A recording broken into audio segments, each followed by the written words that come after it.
Modern history का सबसे बड़ा नमाज जनाजा जिसमें तकरीबन 2 करोड़ से ज्यादा लोग शिरकत करेंगे। ये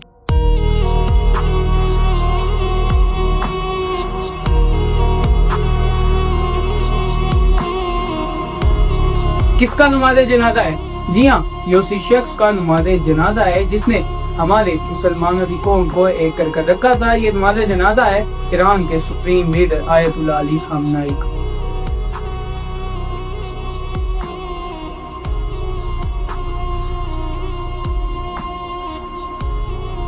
जी हाँ, आयतुल्लाह अली खामनाई को अमेरिका और ईरान के हमलों में 28 फरवरी को शहीद कर दिया गया था। उनके ऑफिस के नीचे एक बंकर में आयतुल्लाह अली खामनाई को शहीद कर दिया गया किनकी जानिब से? अमेरिका और इसराइल की जानिब से। फिर ये जंग काफी देर चलती रही, ये जंग फिर रुकी और अब आयतुल्लाह अली खामनाई के नमाज जनाजा और उनकी तदफीन का आगाज हो चुका है। आगाज किस तरह हुआ और इसका अंजाम, इनको कहाँ दफन किया जाएगा, आज आपको मैं यही बताने वाला हूँ। सबसे पहले हम बात करते हैं कि आयतुल्लाह अली खामनाई ने जो शहीद से पहले अपनी जायदाद बनाई थी वो कितनी थी और कितनी मालियत की चीजें वो शहीद होते वक्त छोड़ के गए थे। आज इस पर भी बात करते हैं। सबसे पहले आप ये इमेजिन करें कि पाकिस्तान के एक MP, MNA, CMP कोई किसी का इंतकाल होता है तो हम देखते हैं उनके पीछे बिलियंस रुपीस की जायदादें पड़ी होती हैं उनके वारिसों के लिए। लेकिन ऐसा ईरान में बिल्कुल नहीं हुआ।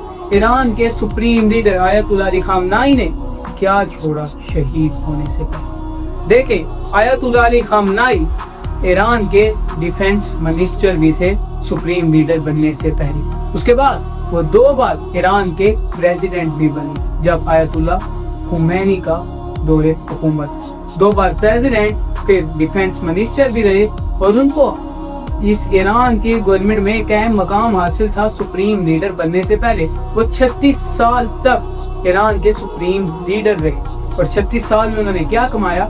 उन्होंने कमाया सिर्फ अपने घर का फर्नीचर और 10 लाख रुपए की एक गाड़ी। जी हाँ, अली खामनाई की शहादत से पहले उनके पास एक गाड़ी थी जिसकी मालियत 10 से 15 लाख बताई जा रही है। एक वो उनकी विरासत में थी, यानी उनके शहीद होने के बाद जो उनकी जायदाद थी सिर्फ वो गाड़ी थी और उनके घर का फर्नीचर। जी हाँ, घर का फर्नीचर, घर नहीं, घर भी गवर्नमेंट का था जिसमें वो रहते थे। उन्होंने अपना घर भी नहीं खरीदा था। और हम देखें कि हमारे किसी और मुल्क में, पाकिस्तान में, इंडिया में कोई MP, MNA भी फोत होता है तो उसके पास कितना कुछ निकल आता है। ये इस बात को वाज़ह करता है कि आयतुल्लाह अली खामनाई सिराते मुस्तकीम पर थे, वो सीधे रास्ते पर थे।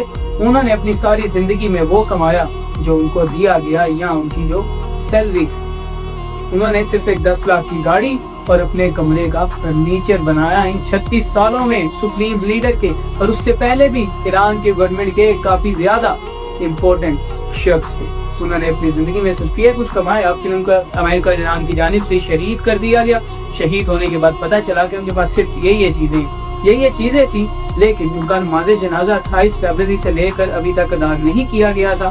3 जुलाई तक अदा नहीं किया गया था। फिर अब यानी कल 3 जुलाई को तेहरान में उनका नमाज जनाजा अदा किया गया। तेहरान की एक मस्जिद में, ग्रैंड मस्जिद में पाकिस्तान के लीडर भी गए, शहबाज शरीफ गए, आसिम मुनीर गए और काफी बांग्लादेश के, ताजिकिस्तान के काफी मुल्कों के लीडर्स आए नमाज जनाजा में शिरकत की। लेकिन कहा जा रहा है कि 4 और 5 जुलाई तक उनका जो जज्बे खाकी है वो उधर ही रहेगा। लोग दीदार करेंगे, उनको आके देखेंगे, अपने सुप्रीम लीडर को देखेंगे, जितने भी दूसरे मुल्कों से लीडर आए वो उनको देखेंगे और फिर उनका जो जज्बे खाकी है उसको ईरान की गलियों से लेकर जाया जाएगा। अवाम को दिखाया जाएगा कि एक सुप्रीम लीडर, एक पावरफुल सुप्रीम लीडर का जनाजा है। फिर उनको कुम के मकाम पर लेकर जाया जाएगा जहाँ पर ईरान के काफी स्कॉलर्स, काफी मजहबी लोगों की कब्रें हैं, वहाँ उनके मज़ार हैं। तो फिर उनको वहाँ पर ले जाया जाएगा। इसके बाद ईरानी सुप्रीम लीडर को ले जाया जाएगा नजफ इमाम अली अलैहिस्सलाम के रोजे पर ले जाया जाएगा आयतुल्लाह अली खामनाई को। फिर उसके बाद 8 जुलाई को करबला और फिर 9 जुलाई को मशहद में जाकर उनको दफन कर दिया जाएगा। ये भी हो सकता है कि अमेरिका उनके नमाज जनाजा में तदफीन में कोई खलल पैदा करें। इस पर पासदाराने इनकलाब के लीडर ने यह कह दिया था कि अगर अमेरिका और इसराइल हमारे सुप्रीम लीडर की नमाज जनाजा में कोई खलल पैदा करने की कोशिश करेगा तो जवाब भरपूर और पहले से ज्यादा दिया जाएगा। ऐसा कहना था पासदारान इंकलाब का। इसके बाद अमेरिका और ईरान में कोई बात नहीं। ये थी हमारी आज की वीडियो जिसमें आपको बताया कि ईरान के सुप्रीम लीडर का नमाज जनाजा किन किन रूट से होकर गुजरेगा और मशहद में जाकर उनको दफन किया जाएगा। अमेरिका ईरान को पासदारान इंकलाब ने क्या कहा, आपको सारी बात बता दी। तो मुझे अगली वीडियो तक इजाज़त दीजिए। अगर मैंने आपको कोई बात गलत बताई हो या आपको अच्छी ना लगी हो तो कमेंट में करेक्शन करें और मुझे माजरत चाहिए। अगली वीडियो तक इजाज़त दीजिए। अगली वीडियो में ज़रूर मुलाकात होगी। Next video. बाय।